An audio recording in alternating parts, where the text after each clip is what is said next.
Hi, this is Mike, live from SCA with breaking news. Cleanup crews are racing against the clock to contain a massive oil spill in the Gulf of Mexico. The slick is the result of an explosion that occurred on April 20th aboard the Deepwater Horizon oil rig, 50 miles off the coast of Louisiana. The thick black ooze is threatening miles upon miles of coastline in 4 states and putting hundreds of species of wildlife in danger.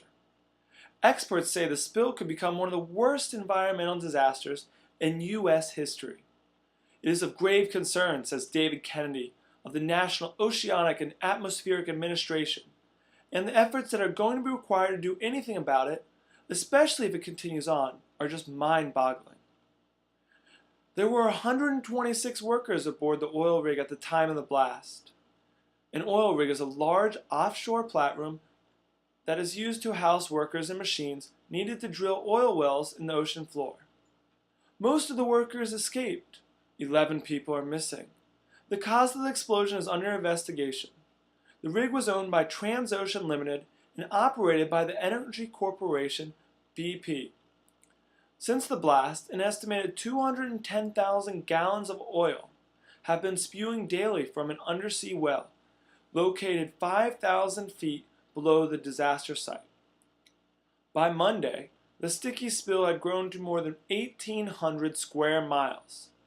That's larger than the state of Rhode Island. Oil from the leak began oozing up on Louisiana shores on Thursday and could reach the white sand beaches of Florida as early as this weekend. We've never seen anything like this magnitude, says George Cousier, executive director of Dauphin Island Sea Labs in Alabama. The problems are going to be the beaches themselves. That's where it will be really visible. Scientists and environmentalists worry about the huge impact of the slick on sea life in the area. The waters are home to a variety of marine animals, including dolphins, sea turtles, and seabirds. Plant life can also suffer from the spill. It's already a fragile system, says Mark Culp, a geologist at the University of New Orleans in Louisiana. It would be devastating to see anything happen to that system.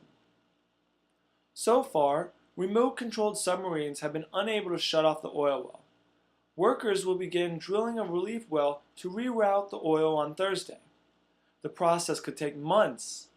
Crews have been working since last week to skim oil from the water surface, but time is starting to run out. In a last-ditch effort, the Coast Guard performed a controlled burn of the oil slick on Wednesday. Workers used fireproof containment booms or a string of floating barriers to rein in some of the thicker oil. Then they set it on fire. This causes the oil to harden into balls of tar that can be removed from the water more easily. Authorities do not expect the burn area to affect marine life. The total cost of the cleanup could add up to $1 billion. That's all with a disastrous oil spill. This is Mike, signing off.